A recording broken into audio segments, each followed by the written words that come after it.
Today on Locked On Rockies, the minor league free agent class for the Colorado Rockies was revealed. Here's some names you need to know, including one that I think you kind of have a good guess at where I'm going with, is a pretty notable one when it comes to how he got here. Plus, it's not going to happen, but is there ever going to be a world that the Rockies are in on a Juan Soto type deal?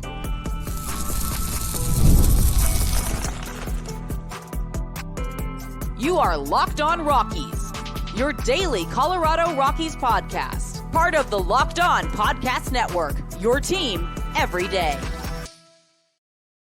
Rock On Rockies fans, welcome into the Locked On Rockies podcast for today, the 7th day of November in the year 2024. I'm your host of the Locked On Rockies podcast, Paul Holden, bringing you your daily Colorado Rockies talk right here on the Locked On Podcast Network, where you can find your team every day.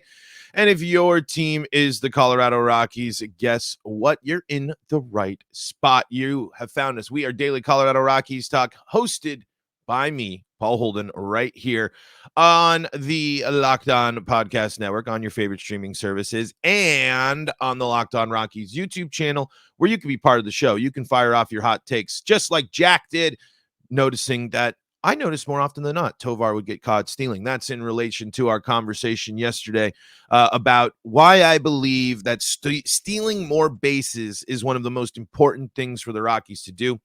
I think he did get caught stealing a good amount of time, but I think, again, that aggression is going to be key for the Rockies. But as I've been saying all offseason long, folks, I want to do the shows that you want to hear about. I want to know what's on your mind as Colorado Rockies fans. So make sure that you're heading over to the Locked On Rockies YouTube channel and writing down your comments or your questions so we can dive into all of what is on Rockies fans' minds all offseason long. If you don't know me, if you're tuning in for the first time, I'm Paul Holden, host of the Locked On Rockies podcast. Been doing this now for, I think this will be my fourth and a half season, something like that.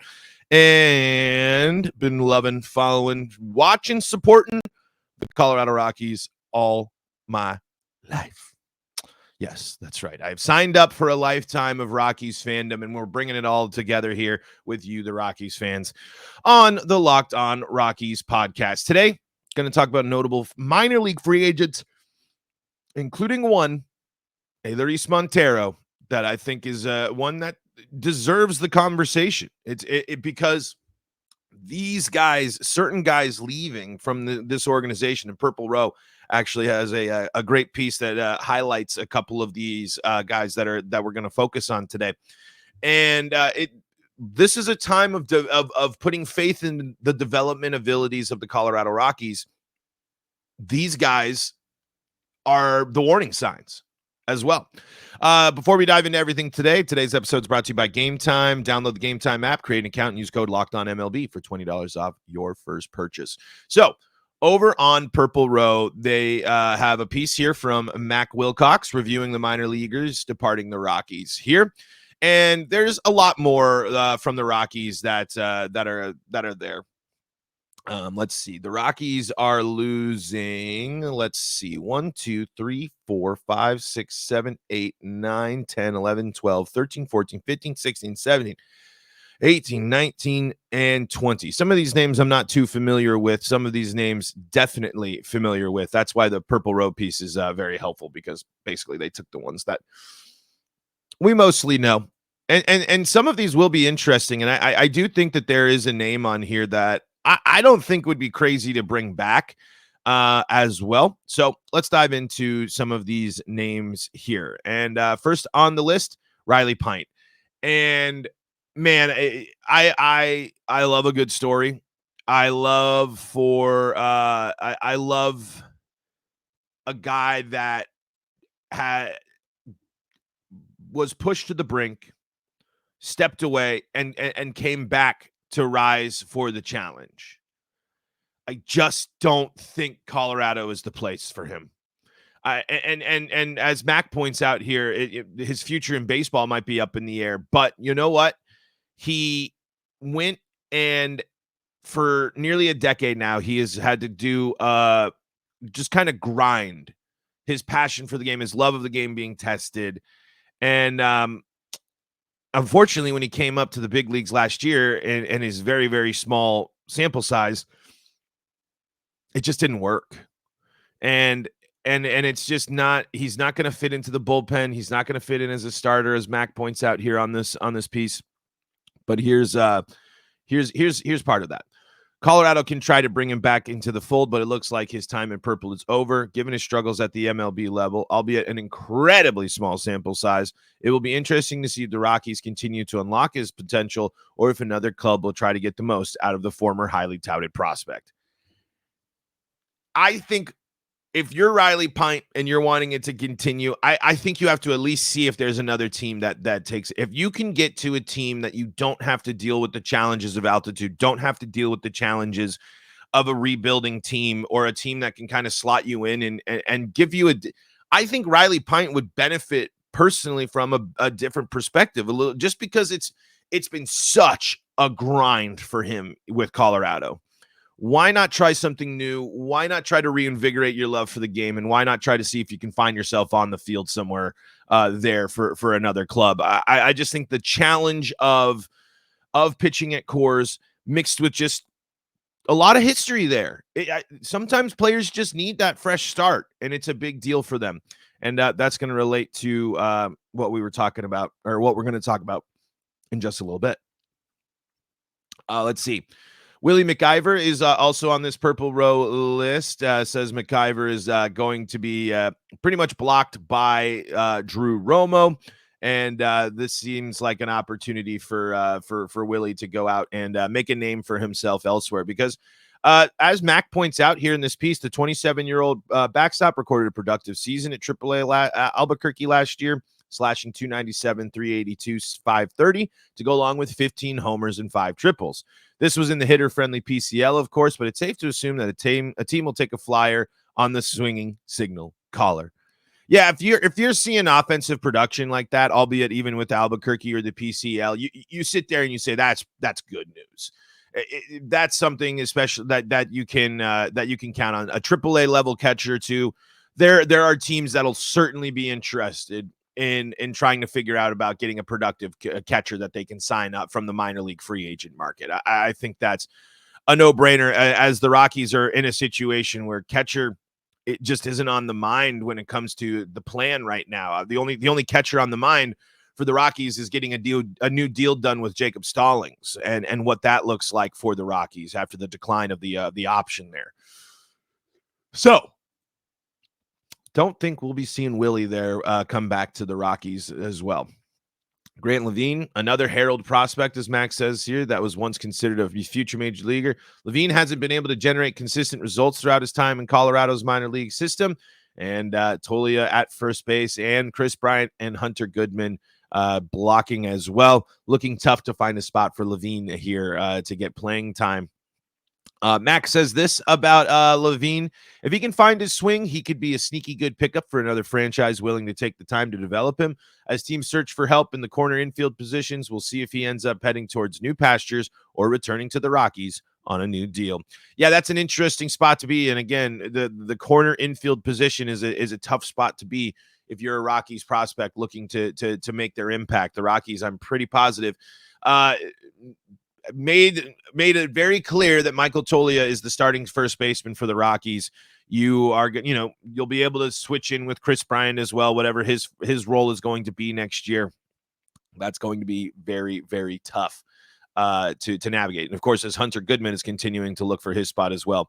And can the Rockies continue to just bank on developing these young offensive guys, fixing swings and things like that, when they need to make sure that these other guys are taking steps forward? Obviously, you're always developing, you're fixing swings. I'm just saying, how much time can they focus on that specifically? How much time do the Rockies have to actually addressing those problems and fixing those problems? So here's a name that will be an interesting one to watch here, I think, for sure. Noah Davis. And here's more from Mac on Davis. Davis got a good amount of work with Colorado in the months of July and August this past season. His 9 total appearances amounted to a 5.75 ERA and 31 hits in 20 1/3 innings, which is actually an improvement on last season's total. He's made limited appearances in the bigs each of the last 3 seasons and seemed like a prime candidate for a long relief role.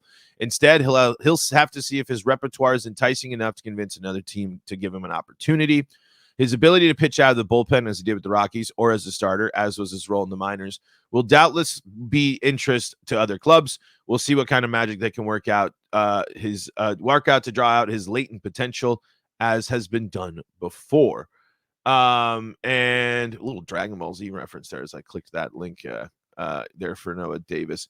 And what does this one go to? Oh, Tyler Matzik there for the it was the baseball reference page that it happens.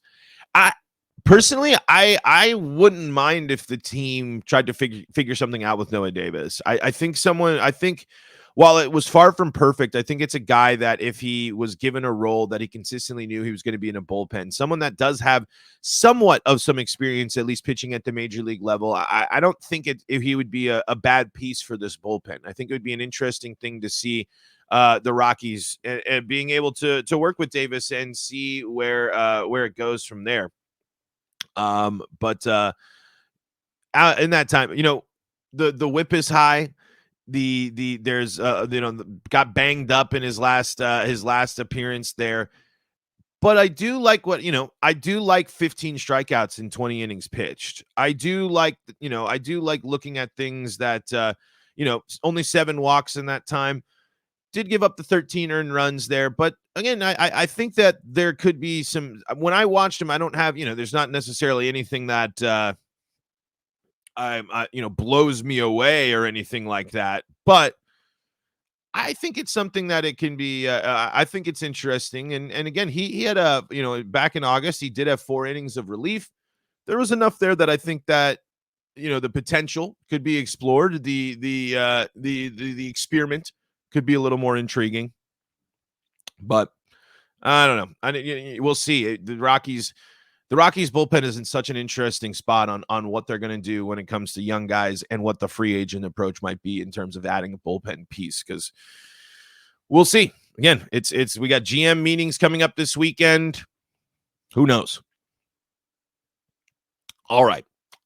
Really, there's one more name on this list that I want to talk about, and it's an important one. It's Elehuris Montero. We're going to do that coming up next on today's episode of Locked On Rockies. Before we do that, though, got to tell you about the folks that help make this show possible, and that includes Robinhood. With Robinhood Gold, you don't need a silver spoon to eat up the financial favors of the 1%. Robinhood Gold allows others to get the rates and perks usually reserved for the high society. Now, the resourceful individual with Robinhood Gold can earn the very liberal rate of 4.5% APY on uninvested cash and be rewarded with a handsome 3% retirement boost on an IRA account. Robinhood Gold provides the privileges of a high net worth for any net worth. These generous benefits are now available for only $5 a month. The new gold standard is here with Robinhood Gold. Sign up at Robinhood.com/gold. Terms apply. For product-specific discourses, visit Robinhood.com/gold. Investing involves risk. Rates may change. Gold membership is offered by Robinhood Gold, LLC. We are also brought to you by Arena Club. Arena Club, for those out there who love collecting cards.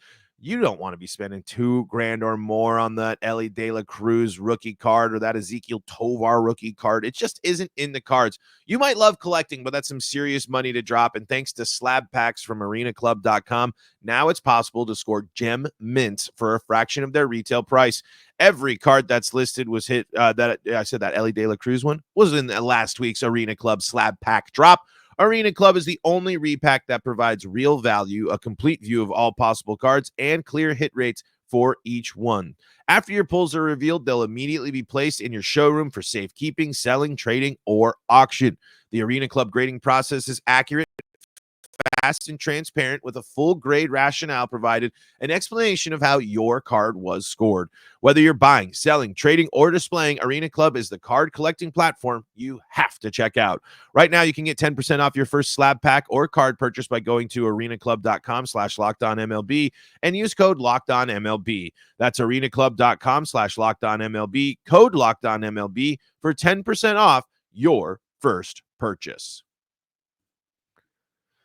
This is the Locked On Rockies podcast for free and streaming on your favorite streaming services, bringing you your daily Colorado Rockies talk right here on the Locked On Podcast Network, where you can find your team every day. And if your team is the Colorado Rockies, guess what? You're in the right spot, because that's what we do around here each and every day, free and streaming on your favorite streaming services and the Locked On Rockies YouTube channel.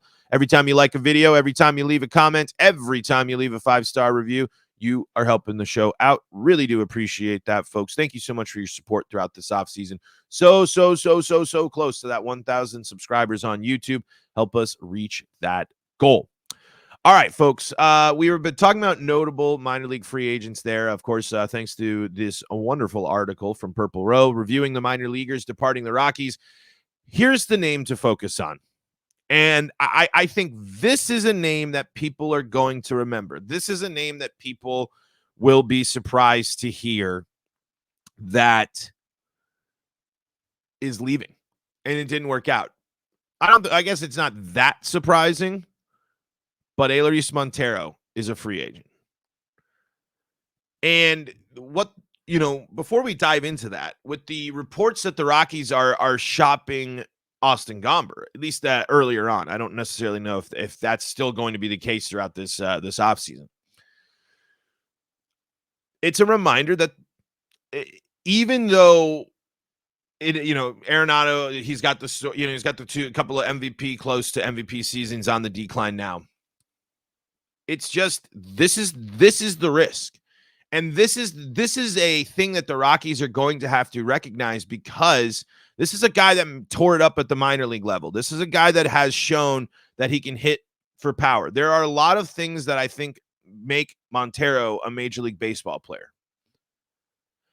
But what's the disconnect with the Rockies being able to get the most out of Montero, outside of the fact that they never really committed to a lot of consistent playing time? But when they did give him consistent playing time, he didn't perform to where he needed to be. The third base experiment last year was horrendous.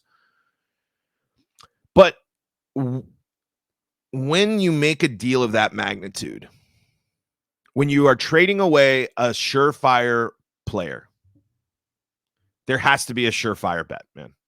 Like that. The biggest problem about you, I'm not just ranting and raving about the trade. It's just when you're making a trade of that caliber, that package is not enough. Sending $50 million. And Nolan Arenado is still being paid by the Rockies this year, $5 million. If I read an article correctly, I believe is what I saw. There should have been a bigger haul. There should have been more players involved. There should have been someone. The Rockies needed to get someone out of the organization that was very painful to get. And whatever the thought process and belief behind Montero and Gomber was in the past, it wasn't enough then, and it's not enough now. You can't be sitting at the remnants of the Nolan Arenado trade, and both of those players you traded for are not on your roster. I really, really like, that's what steams me there about as we're at this point of that trade. It's just because what happened. It's a full circle of what happened during the trade, what's happened during Montero's development, what's happened throughout this entire process with those players specifically. Austin Gomber has been, fine. I think that's really the best way to describe it, with flashes of good, but fine. But Montero was a big part of this trade, and yet you never made it a priority to play him, outside of a couple of examples. I don't think Montero was ever given the priority that he was supposed to get with how he got here. And now for it to just peter out like this is disappointing, especially if you're considering the fact that he did hit well at the AAA level, and he goes off to another team, and that other team helped, they're like, oh, let's just get him on the field consistently. Let's see what happens when he just plays. Let's put him at first base, or let's make him a DH and just try to, not worry too much about the defense, and let's just use that power bat. Like that's what I think is going to happen here. And if Montero starts slugging and killing it for another team, I think it reopens the wound a little bit the Arenado trade, because the Arenado trade is years in the past at this point. There, it's something that you can long come to terms with. But it is just a little weird. And I guess how sports kind of ends up sometimes. And it does have massive red flags for me that the Rockies might be moving on from the two pieces in that trade. Like that's a pretty big deal to me. You trade a cornerstone player, a Hall of Fame trajectory guy, someone that clearly changes the game, and someone that the Rockies have not even come close to replicating in terms of performance-wise. I guess you can maybe look at some other ones, but I'm talking about home run potential. I'm talking about RBI. The defense has been replicated, it's crazy to think that. But the point is, this one just leaves a bitter taste in my mouth. This one bums me out big time, because that's a huge swing and a miss, I think. Let's see here. Many clamored for Montero to receive anything resembling consistent playing time. When given such opportunities, though, he was unable to capitalize and found himself spending the vast majority of 2024 with the Albuquerque Isotopes, which, to be fair, he played quite well. It is pretty amazing, pretty amazing there. Let's see. The AAA stats: 309, 397, 582, 16 homers, 16 doubles, 52 RBI, and 23 runs scored in 65 games. Then at the major league level, 205, 267, 304, 4 homers, 10 doubles, 28 RBI, and 23 runs scored in 67 games. That is from the Ranking the Rockies. Joel Milholm. Just really just going to read the first part there, because I don't want to dive in too much of that. But it's a fascinating thing, and there's no way a team isn't going to be interested in him. And that it frustrates me, because that sends warning signs about player development. But sometimes it just player by player basis. It's always different. You never know. I just think Montero moving on, never making a crack much at the major league level. Austin Gomber being a back end of the rotation guy. That I think that just aggravates you a little bit. Maybe not. Maybe you're not too, maybe you're not as disappointed in that as I am. But I don't know. For me, that's a disappointing one. Because I really thought Montero was going to, be that guy mashing 30 bombs for the Rockies. Be that guy that could really be the power threat. I loved when he was talking about being the 4-hole hitter for the Rockies. I love that mentality. Shame it doesn't seem like it's going to get done. And I don't know. If you're Montero, you're like, I've been waiting for playing time this whole time. I'm going to look for greener pastures. I'm going to look for a new way to get on the field at the major league level, I think is what's going to happen there. All right, so those were some notable minor league free agents there. Thank you so much to Purple Row and Mac there for writing that. That's available up on Purple Row's website. I closed the article link, but it's right on the homepage. Talk about the notable minor league free agents. Go check that out there on Purple Row. All right, quick break, and then let's play the what if game, or let's hypothesize a little bit. Coming up next on today's episode of Locked On Rockies. Before we do that, though, got to tell you about the folks that help make this show possible, and that includes Game Time. I love Game Time. Game Time, super easy to use, and Game Time is going to help you get to where you need to go and find that atmosphere that you've been craving, whether it be at a big NFL game, maybe getting it right there into the action of an NBA game. You never know. Game Time's got a new feature called Game Time Picks that makes getting tickets to see your favorite teams play live even easier. Game Time Picks filters out the fluff to show you only incredible deals on great seats, so you don't have to waste time searching through thousands of tickets. Prize Picks got that all in pricing as well. You can toggle that feature.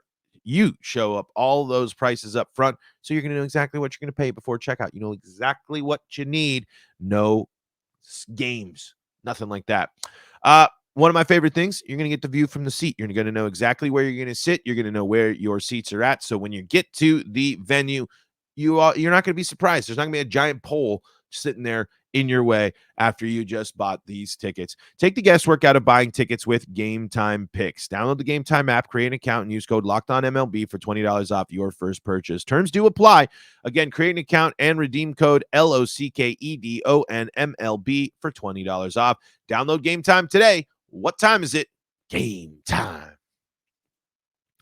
We're also brought to you by FanDuel. FanDuel is America's #1 sportsbook, and get ready to tackle the NFL action with America's #1 sportsbook, FanDuel, because right now, new customers get $5 or can bet $5 and get $150 in bonus bets if you win. The FanDuel Sportsbook app gives you everything you need to place live bets on the NFL all in one place. So when you get the hunch in the middle of a game, you can check out the latest stats, view live play-by-play, and so much more on the same page where you place your bets. Just visit FanDuel.com to join today. You'll get started with $150 in bonus bets if you win your first $5 bet. That's FanDuel.com. Never waste a hunch and make every moment more with FanDuel, an official sportsbook partner of the NFL. And remember to please play responsibly. This is the Locked On Rockies podcast for free and streaming on your favorite streaming services, bringing you your daily Colorado Rockies talk right here on the Locked On Podcast Network. So the Juan Soto free agency frenzy is starting to heat up here. Apparently the Rays are interested, and the Mets are going to be the surefire thing, or the Yankees, or this or that. So I was curious, will the Rockies ever be in on a move of this caliber? Will it ever happen? And I think the answer to that question is yes. And I think the Chris Bryant situation is an example. I know the differences between Juan Soto and Chris Bryant, but we know that this is a team that loves star power. And in reality, like, Juan Soto is a really good fit for the Rockies and Coors Field. Can play right field. He'll hit at Coors for 80 plus games a year. He's been able to travel to multiple places and be successful as a player there now on 3 different teams. He's someone that is clearly, he's young, he's confident, he is the elite level player. The Rockies don't have the money, I think, that other teams do to do the level of years in something like that. So it's kind of hard to consider when you're thinking, like, can the Rockies ever sign the best player in free agency? Like a Juan Soto level. Will the Rockies ever be in that conversation?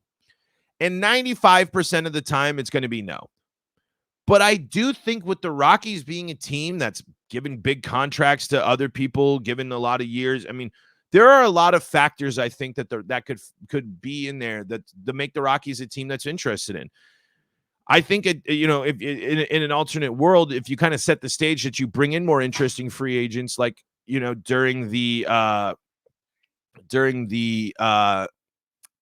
competitive seasons, like if you were to make some splashes, and you spent $100 plus million on the bullpen and stuff like that. There have been examples where the Rockies pay big, but to go to that next level, to a Soto, Ohtani, Judge, like that level deal, I don't want to say it never happens, because I do truly think if the Rockies really wanted a guy, really loved, really were into it, thought it was the missing piece, knew it would be a big deal to bring in people, knew it would get people subscribing to watch Rockies TV, if they knew that they could get a good amount back, not only on the field, but fan interest-wise, because this is a team that cares about fan interest. Remember, this is a team that has always wanted to have a star name on the roster, has always been a focus of that team. I think I think throughout, going through their whole history, I think they try to make a couple of these splash moves. They're not going to get Soto. They're not going to be in the Soto stuff, but I don't think it's that crazy to think that some point there would be a time the Rockies could convince a player to come mash here. Come play a little outfield, play a little at DH, little first base. Or, developing that shortstop that the Rockies have been so good at, and noticing the levels that they're going to. I mean, #1 pick. possibility, something we haven't talked a lot about, and maybe that'll be an episode as we can talk maybe tomorrow or something like that. That could be a difference maker. But I do think at some point the Rockies will make that type of move. When it happens, not so sure. And I wouldn't hold your breath on it happening anytime soon. Folks, that's going to do it for today's episode of Locked On Rockies. Thank you so much for joining us and making it your first listen of the day. Find us on the Locked On Rockies YouTube channel so you can be part of the show. Fire off your Rockies hot takes. Let me know what's on your mind. Let me know what conversations you want to have throughout the Rockies offseason by checking us out there on the Locked On Rockies YouTube channel. For your second listen of the day, go check out our pal Sully on Locked On MLB. He's got you covered with all the storylines from around baseball. And if you need more Colorado sports coverage, Locked On Broncos, Locked On Avalanche, Locked On Nuggets, Locked On Buffs, all free and streaming on your favorite streaming services. Until next time, I'm Paul Holden saying so long from the Locked On Rockies podcast.